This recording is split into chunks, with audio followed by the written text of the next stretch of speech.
마태복음 26장 26절 28절까지입니다. 제가 봉독합니다. 그들이 먹을 때에 예수께서 떡을 가지사 축복하시고 떼어 제자들에게 주시며 이르시되 받아서 먹으라 이것은 내 몸이니라 하시고 또 잔을 가지사 감사기도 하시고 그들에게 주시며 이르시되 너희가 다 이것을 마시라 이것은 죄사함을 얻게 하려고 많은 사람을 위하여 흘리는 바 나의 피 곧 언약의 피니라. 아멘. 그리스도인의 정체성을 잘 설명해 주는 기독교의 예전입니다. 26절 본문을 보시면 4개의 의미심장한 동사가 등장합니다.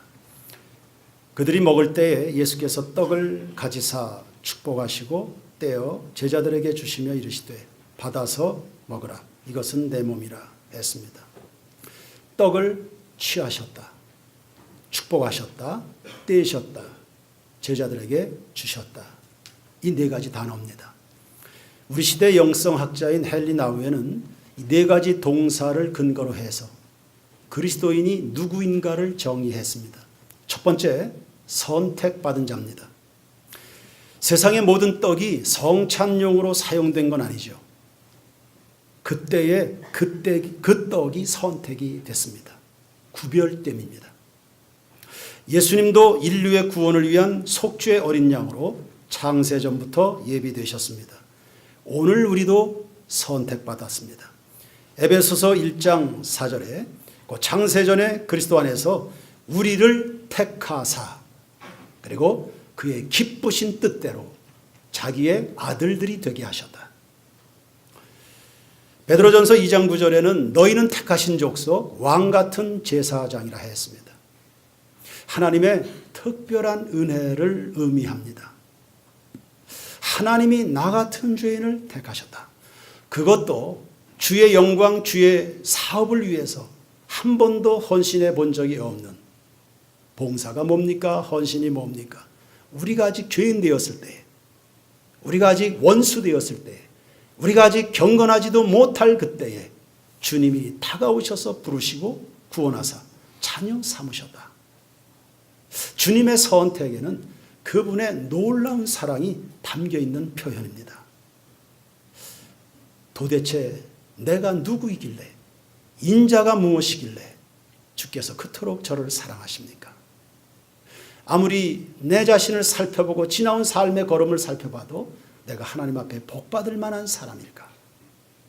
그런데 내 행위와 상관없이 주님으로부터 다가오게 된 은혜의 선물들은 참 헤아릴 수 없을 만큼 놀랍습니다. 거기에다가 오늘 성찬에 참여하는 성도의 특권까지 누리고 있으니 이것이 웬 은혜요? 웬 사랑이겠습니까? 너의 하나님 여호와가 너의 가운데 계시니 그는 구원을 베푸실 전능자시라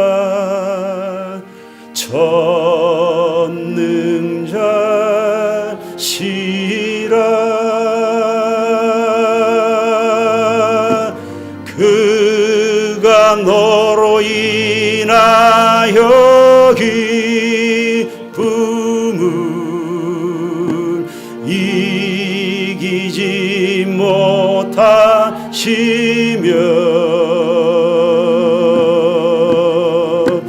너를 잠잠히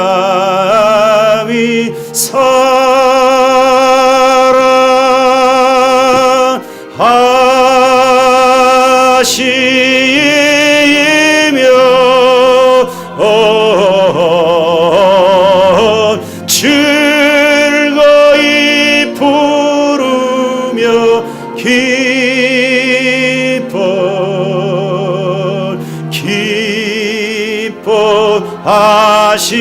기뻐하시리라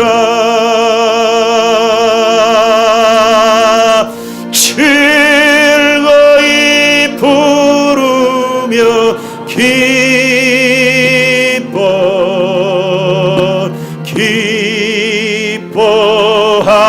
하시리라. 할렐루야. 아마 천국에서 그분 앞에 섰을 때에야 도대체 나를 왜 그렇게 사랑하셨는지 그 이유가 다 밝혀질 것 같습니다. 알 것 같은데 또 넘어지고, 이제는 깨달았나 싶은데 또 곁길로 가고. 하나님은 우리를 사랑하셨습니다. 해서 스스로를 어떻게 느끼고 있는지에 상관없이 우리는 하나님의 기쁨이자 사랑의 대상인 겁니다. 예수님이 요단강에서 세례를 받으셨을 때에 하늘에서 음성이 있었습니다. 이는 내 사랑하는 아들이요 내 기뻐하는 자라. 이것이 예수님에게만 선포된 말씀이었겠습니까?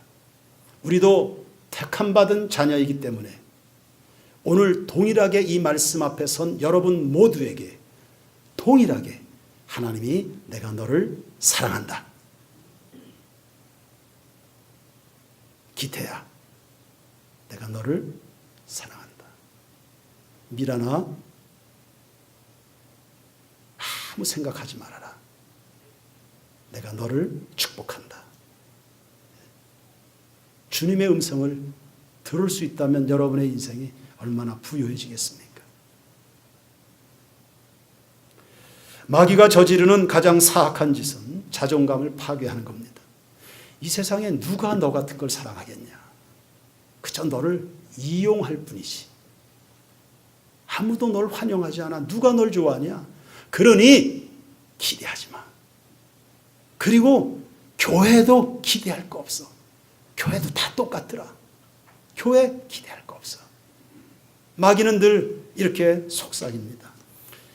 이 거짓에 수많은 사람들이 넘어집니다. 스스로를 학대하고 무가치한 것으로 여겨서 그 소중한 인생을 포기해 온 겁니다.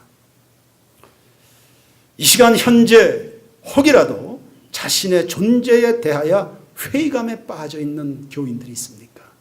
그러지 마십시오. 그러지 마십시오. 그러지 마십시오. 하나님은 여러분을 사랑하셨어요. 그리스도 예수는 십자가에서 여러분의 새로워짐을 위해서 피 흘려 희생하신 겁니다. 성령님은 오늘도 이 말씀을 받는 여러분들을 돕기 위해서 동분서주하고 있다는 사실 기억하시기 바랍니다. 조지 맥도웰이라는 학원 전도자가 있었습니다. 비행기를 탔는데 승무원 중에 하나가 장미꽃을 이렇게 들고 아주 행복한 얼굴을 하고 있었습니다. 축하드립니다. 애인에게 선물을 받으셨나 보죠? 아니요. 그냥 내가 내 자신을 스스로를 위해서 준비했습니다. 그때 조지 맥도웰은 그 자매가 치근하게 생각됐습니다.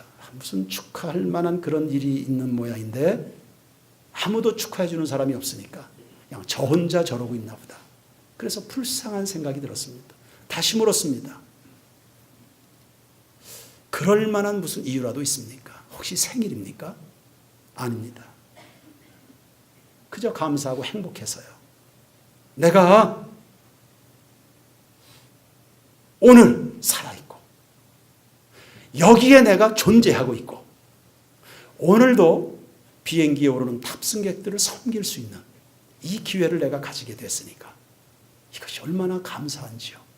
그래서 저 스스로를 위해서 준비한 꽃입니다.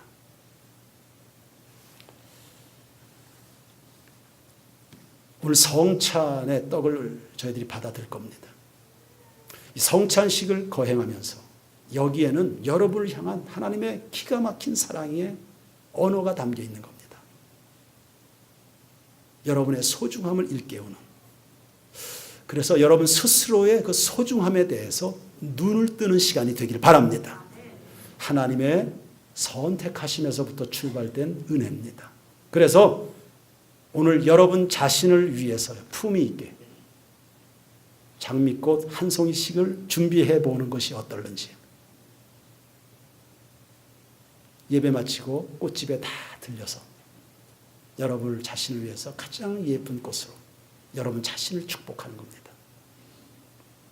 두 번째, 나는 누구입니까? 축복받은 사람입니다. 예수님이 떡을 가지신 다음에는 축복하시고 잔을 나누실 때는 감사 기도를 하셨다 했습니다. 하나님이 우리를 천지 창조 때 만드시고 제일 먼저 하신 일이 축복하신 일입니다. 창세기 1장 28절에 하나님이 그들에게 복을 주시며 생육하고 번성해라, 땅에 충만하라, 정복하라, 그리 말씀하셨습니다. 그러니까 우리의 인생 출발 자체가 축복스러운 겁니다. 복을 받으며 시작한 인생들입니다. 유대인들의 전통적인 자녀 교육 방식에서 가장 우선적으로 하는 일이 축복하는 겁니다. 아이들이 출생합니다. 축복합니다. 이 아이들이 생일을 맞이했습니다. 생일 잔치의 하이라이트는 그 아이를 축복하는 겁니다. 이 아이가 성인이 됩니다. 유럽은, 유대인들은 성인식을 합니다. 우리나라는 주민등록 발급증이 성인식이 되는지 모르겠습니다만 거기는 성인식을 합니다. 그 성인식을 할 때 동네 랍비를 초청합니다. 그리고 가족들 모여서, 이웃 친지들 모여서 그 아이를 다 같이 축복합니다. 이 아이가 학교 갈 때 축복합니다. 우리 학생들의 부모님들도 그렇게 해주시죠. 아이들 학교 갈 때 축복해서 보내고, 이 아이가 멀리 여행을 떠납니다. 축복해서 보냅니다. 아들들이 군대에 나갑니다. 축복해서 보냅니다. 우리 성도들 가운데도 아이 군대 갈 때 되면 담임 목사방으로 찾아오는 부모들이 있습니다. 생각 있는 부모들이죠. 축복 기도해서 이렇게 보냅니다. 그리고 부모의 인생이 다 끝날 즈음에 이제 호흡이 끝나는 그 시점이 되면 자녀들을 축복하면서 세상을 떠납니다. 마치 야곱이 험악한 나그네 인생을 다 살고 그가 호흡이 끊어지는 시점에 12아들들을 제각각 다 축복합니다. 다 축복하고 숨을 거둡니다. 여러분, 이것이 인생입니다. 사람은 축복에서 태어나서 그 축복을 누리다가 축복을 남기고 가는 겁니다.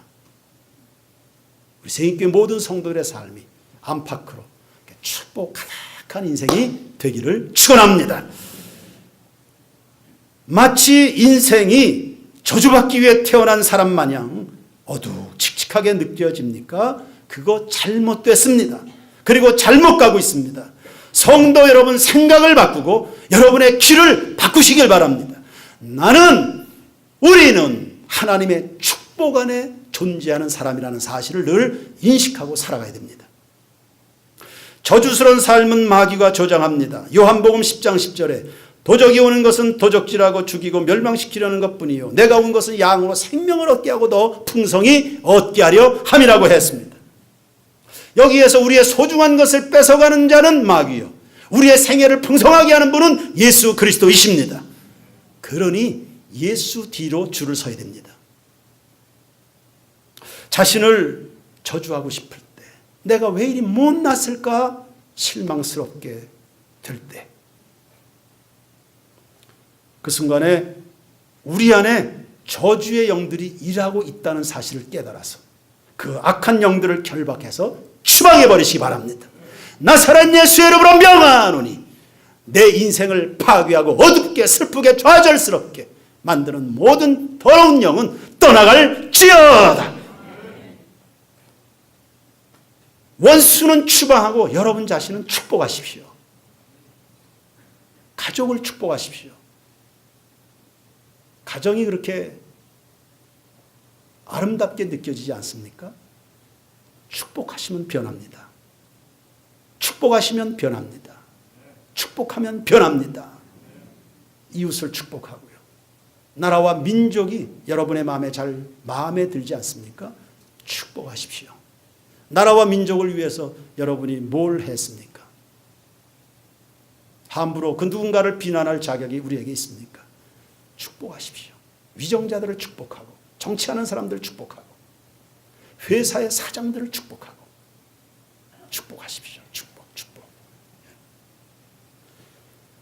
여호와는 너에게 복을 주시기를 원하며 너를 지키시기를 원하시며 이런 찬송들을 예배 시간에만 부르지 마시고요. 당신은 사랑받기 위해 태어난 사람, 이것을 무슨 의식 때나 새신자 환영할 때나 그렇게 하는 게 아닙니다. 삶의 현장에서 여러분의 삶의 현장이 성전이 되고 예배가 되고 축복의 자리가 되도록 축복하시길 바랍니다. 기독교 문화가 만들어낸 아주 영광스러운 유산이 있습니다. God bless you. God bless you. 아침에 눈을 떠서 일어났습니다. 거울을 보면서 여호와는 너에게 복을 주시기를 원하며, 하루를 축복 속에 시작하는 겁니다. 가족들을 축복하고 직장에 문을 열고 들어갑니다. 할렐루야. 여호와는 너에게 복을 주시기를 원하며 은혜와 평강 주시기를 원하노라. 여러분이 이렇게 축복하며 인생을 살면 누가 여러분을 싫다하겠습니까? 학교 생활이 어려워요? 직장 생활이 고됩니까? 관계에 어려움이 있습니까? 그런 게 어디 있습니까? 만나는 사람마다 God bless you. 축복합니다. 내가 기도할게요. 기도하고 있습니다. 누가 여러분을 싫어합니까? 어느 세상에 데려다 놔도 다 인정받고 존경받는 세인교회 교인이 될 줄로 믿습니다. 세 번째는요, 우리 그리스도인은 깨어져야 되는 사람입니다. 성찬의 떡은 축복받았지요. 세 번째는 그 떡을 깨뜨리셨습니다. 한글 성경에는 떡을 떼며 이렇게 되어 있지만 영어 성경에는 broke, 깨뜨렸다, 부서뜨렸다. 떡은 축복받는 것에 머무를 수 없습니다. 깨지는 과정이 반드시 필요합니다. 일종의 자기 비움입니다. 왜 깨져야 됩니까? 나누는 자가 되기 위해서입니다. 깨지지 않으면 나눌 수 없어요. 구약시대 기드온의 항아리가 깨지니 그 속에 횃불이 드러나고, 마리아가 옥합을 깨뜨리니까 그 향기가 흘러서 예수님의 발을 적시고 온 집안에 향기 가득하다. 할렐루야.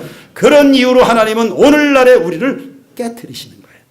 사실 어느 누가 깨어짐의 경험을 즐겨하는 사람이 있겠습니까? 안 깨지려고 발버둥을 칩니다. 야곱이 야복강에서 안 깨지려고 밤새도록 저항합니다.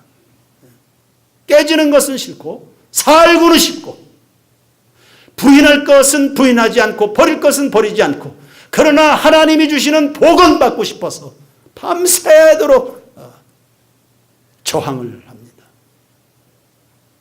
나중에는 불쌍히 여기신 하나님이 환도뼈를 치시고 그에게 새날을 주십니다. 깨뜨림은 아픔이죠. 고난이고 상처입니다. 그러나 정말 그건 필요합니다. 깨져야 빛이 나고 향기가 흐르거든요. 인생에 상처 없이 건강한 하나님의 사람으로 만들어지는 법이 있습니까? 상처 입어본 적 있는 사람이 남의 상처를 보듬는 거거든요. 예수님도 상처를 받으셨습니다. 그의 전생애가 다 깨지는 거였잖아요. 하늘 영광 보좌를 버리시고 오셔서부터 다 깨지고 깨짐의 절정이 십자가였습니다. 그 십자가에서 살을 찢고 피를 쏟으시기까지 깨졌습니다. 그 깨어짐으로 나 같은 죄인이 용서받고 오늘 전 인류가 구원의 생명을 얻게 됐는 줄로 믿습니다. 요한복음 12장 24절에 내가 진실로 진실로 너희에게 이르노니 한 알의 밀이 땅에 떨어져 죽지 아니하면 그대로 있고 죽으면 많은 열매를 맺느니라 했습니다. 바로 이 열매 때문에 예수님의 십자가가 필요했듯이 바로 그 열매 때문에 오늘 우리의 깨짐이 필요한 겁니다. 그러니 성도 여러분, 십자가를 회피하지 마십시오. 세인교회 성도들이요, 십자가를 회피하지 마십시오. 십자가 눈앞에 커다랗게 나를 누를 만큼 부담스럽게 다가오게 되면 그때 기도를 드리십시오. 하나님 아버지, 내 뜻대로 마시고 주의 뜻대로 되기를 원합니다. 네 번째, 나는 누구입니까? 나누어 주는 사람입니다. 예수님이 떡을 가지시고는 결국은 다 떼서 나누어 주셨죠. 이렇게 말씀하셨습니다. 받아 먹어라. 이것이 내 몸이라. 그러니까 지금 나누고 있는 것은 떡과 잔이 아니야. 예수 그리스도 자신의 몸과 피입니다. 즉 자신의 존재 자체를 나누고 있는 겁니다. 성찬은 예수님의 생명을 먹고 마시는 예식입니다. 요한복음 6장 53절에 내가 진실로 진실로 내게 이르노니 인자의 살을 먹지 아니하고 인자의 피를 마시지 아니하면 너희 속에 생명이 없느니라. 하늘의 생명, 예수의 생명이 전달되어 가는 과정이 성찬 예식입니다. 이것을 기념하라 주님이 말씀했습니다. 오늘 우리도 성찬 예식을 거행합니다. 이 성찬이 2000년 전에 예수님의 바로 그것은 아니지만 그것을 기념하라고 하시는 주님의 분부를 따라서 우리가 믿음과 순종과 감사로 이 떡과 잔을 받게 될 때 우리 속에 도사리고 있는 죄는 씻어지게 될 것이고 주님이 온 인류에게 부어주시길 원하시는 영원한 하늘 생명을 받아 누리게 될 것을 믿습니다.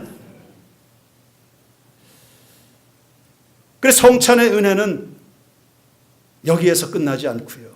생명받은 자들이 그 생명을 또 나누는 전달로 확장이 됩니다. 고린도전서 11장 26절에 이 떡을 먹으며 이 잔을 마실 때마다 주의 죽으심을 그가 오실 때까지 어떻게 해요? 전하고 전하고 전하고 전하고 전하고 전해라. 그러니까 성찬의 궁극적인 목적은 나눔으로 실현되기도 하고 완성되기도 합니다. 예수님도 나누실 작정을 하고 떡을 취하신 겁니다. 우리 세인교회 모든 성도들의 인생도 마찬가지입니다. 여러분을 향한 하나님의 부르심의 목적은 결국 흩어지기 위한 겁니다. 오래전이었습니다. 우리 세인교회가 출범하기 전이었습니다. 제가 서울의 온누리교회 예배를 주일 예배를 참석한 적이 있는데요. 그때 하용조 목사님 살아계실 때였습니다. 마침 참석을 했는데 성찬주일이었습니다. 성례식이 진행이 됐습니다. 그런데 인상적이었던 것이 있는데요. 이 떡을 나누는데 이 성찬 위원들에게 일방적으로 전달받는 게 아니었습니다. 이 떡을 받은 사람이 옆 사람에게 그 떡을 나누면서 이렇게 이동시키면서 떡을 계속해서 옆에 있는 사람에게 동일한 말로 이렇게 이야기를 하면서 옮겼습니다. 이렇게 이야기했습니다. 떡을 이렇게 나누면서 이것은 형제를 위해서 깨어지신 예수님의 몸입니다. 이것을 받아 먹으십시오. 그리고 이 떡을 또 다른 이들에게 나누어 주십시오. 이렇게 성찬식이 거행이 됐습니다. 좀 낯선 풍경이죠. 서양의 어느 교회들이 행하는 방식입니다. 제가 봤을 때는 성찬식과 애찬식이 혼용된 스타일이 아니었나 싶어요. 그래서 우리나라 보수교단에서는 그런 거 인정하려고 하지 않을 텐데 아무튼 온누리교회에서는 아마 온누리교회니까 그렇게 했을 것 같아요. 누가 뭐라 그랬어요? 온누리교회가 한다는데 아마 그랬던 것 같아요. 아무튼 그 성찬 예식에서 강조되고 있는 게 뭡니까? 성찬의 본질은 나눔에 있다는 사실을 강조하는 거였습니다. 여러분, 나눔이야말로 구원받은 그리스도인의 존재 양식입니다. 하늘의 양식은 절대 나 혼자 독식하는 게 아닙니다. 이 세상 모두와 더불어 나누어야 될 공용의 양식이라는 사실을 늘 기억하시길 바랍니다. 요셉이 국무총리가 됐습니다. 애굽에. 국무총리가 돼서 7년 큰 풍년을 만나게 됐습니다. 농가밭에 소출이 가득했습니다. 그것을 많다고 넘친다고 허투루 쓰지 않았습니다. 낭비됨이 없었습니다. 새 나가지 않게 했습니다. 다 저축, 다 저장을 했습니다. 저장한 목적이 뭡니까? 앞으로 다가올 7년의 대흉년을 대비해서 먹을 것이 없어서 골골거릴 사람들을 위해서 그것을 목적을 가지고 준비한 겁니다. 그래서 드디어 7년 흉년이 다가왔을 때 자기의 가족들도 그리고 먼 이웃 주변에 이집트의 주변 나라에서 먹을 것 때문에 얻으러 온 사람들에게 곳간을 활짝 열어서 다 먹고 살 수 있도록 그렇게 한 겁니다. 하늘 양식 대신 예수 그리스도께서 이 땅에 오셔서 모든 죄인들에게 영원한 생명을 주시는 것에 대한 예표적인 사건이었습니다. 오늘날 주님이 우리 세인교회 성도를 향해서 바로 이러한 삶을 살아가기를 원하고 계시다는 사실 가슴에 새기시기를 바랍니다. 이런 유머가 있습니다. 사랑을 나누며 산 사람 금메달, 사랑을 받으면서만 산 사람 은메달, 사랑을 기다리면서 산 사람 동메달, 사랑을 잊어버리고 살아가는 사람은 목메달.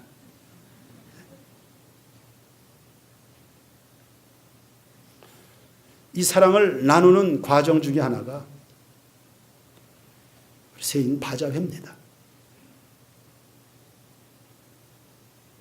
바자회를 하면서 가장 많이 애쓰는 사람들이 사실 우리 성도들 아닙니까? 다 쿠폰 사서 나누고 물건 기증하고 우리의 진정성이 전달이 됐는지 원주 시민들이 우리 세인교회 바자회를 기다리는 것 정말 하나님의 은혜인 줄로 믿습니다. 나눔이 있는 곳에 하나님이 함께 하십니다. 그리스도인들이 나눔을 멈추었을 때 하나님께서는 때로는 고난의 채찍을 들어서 강제적으로 흩으십니다. 모두가 나누어 쓸 수 있도록 복음도 모두가 믿고 구원받도록 예루살렘 교회에 흩으시는 거 보십시오. 이스라엘 백성들을 전 세계로 다 흩어버리는 거 보십시오. 나눔이 멈춰서게 됐을 때 하나님이 행하시는 극단적인 방법들입니다.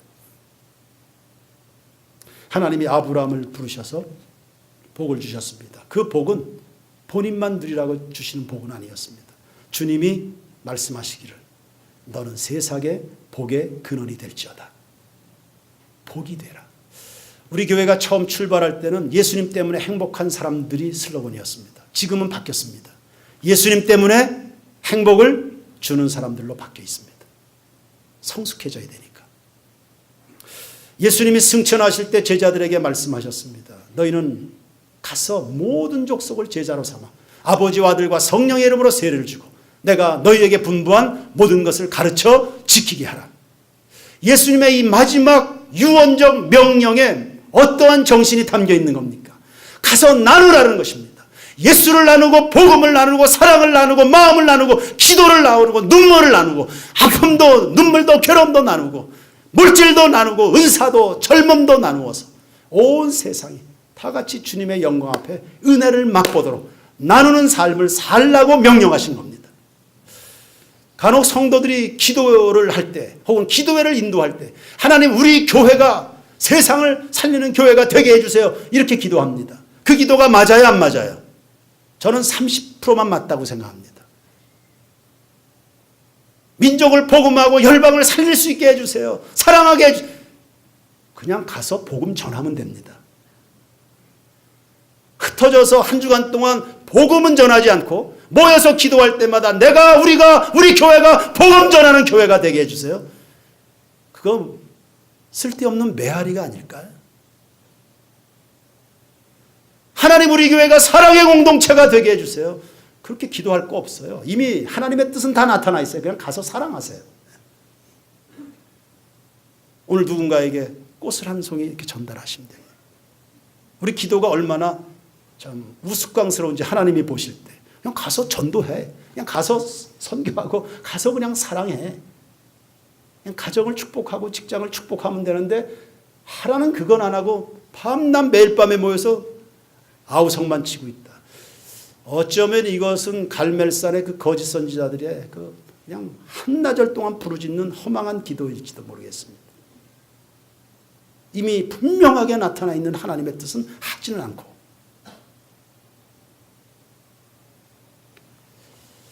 대표 기도하는 성도들도 그런 것들을 이렇게 의식해서 기도하시면 좋겠습니다.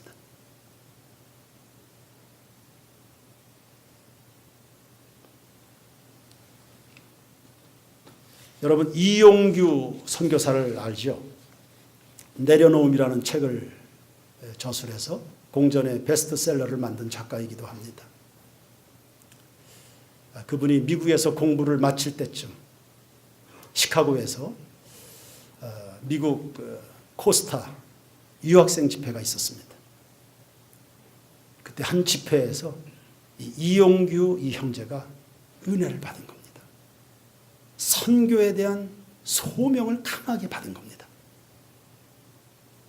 하나님이 나를 선교사로 일하길 원하시는구나. 강하게 그 집회에서 받았습니다.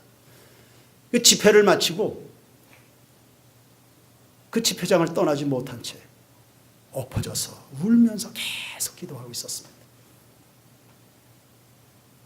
말씀 전한 그날의 강사가 보니까 한 형제가 돌아가지 않고 계속 몸부림치며 기도하고 있고 그러니까 기특해서 어깨도 도닥거리시고 거리고 그랬는데 이영규 형제가 일어나더니 목사님 나 어떻게 하면 좋아요? 목사님 나 어떻게 하면 좋아요? 하나님이 강하게 나를 선교사로 부르시는데 이용규 이 형제는 하버드를 졸업했습니다. 그래서 하버드 공부를 마치면서 어느 대학에 교수로 이제 갈 준비가 다 돼 있었어요. 약속이 다 돼 있습니다. 그런데 지금 선교사로 하나님이 부르시는 거예요. 그러니 이 이용규 형제가 목사님 나 어떻게 하면 좋겠습니까? 나 지금 이런 상태입니다. 어느 대학 교수로 내가 지금 가야 될 형편인데 하나님이 나를 강하게 선교사로 부르시고 있습니다. 내가 어떻게 하면 좋습니까? 주님의 뜻을 이루소서. 결국 이용규 형제는 모든 것을 다 내려놓고 몽골에 선교사로 가서 아주 큰 선교의 족적을 남기게 되었습니다. 많은 일들을 해냈고 참 유명한 인사가 됐죠. 그런데 거기에 안주하지 않았습니다. 다시 몽골의 사역을 그대로 다 접고 지금은 인도네시아로 하나님의 새로운 부르심을 따라서 인도네시아로 지금 선교를 떠나 있는 그런 상태입니다. 하나님은 여러분에게 무엇을 말씀하시고 어디로 여러분을 부르실까요? 무엇을 결단하기를 원하실까요? 어느 부분에 깨지기를 원하실까요? 오늘 내가 이웃들에게 나눌 수 있는 것들은 뭐가 있을까요? 성찬의 궁극적인 종착점은 나눔입니다.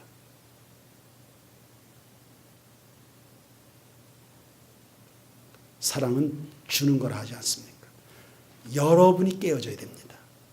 남의 걸로 주지 마시고 여러분을 주시기 바랍니다. 예수님 자신을 나에게 주셔서 생명을 주신 것처럼 우리 세인교회는 주님 앞에 부름받은 교회에서부터 시작해서 나눔의 시전까지 주께서 원하시는 그 교회를 이루어가게 되기를, 그리고 여러분이 그것을 이루게 될 겁니다. 그런 교회 되기를 주님의 이름으로 축원합니다. 찬양 드립시다. 461장입니다.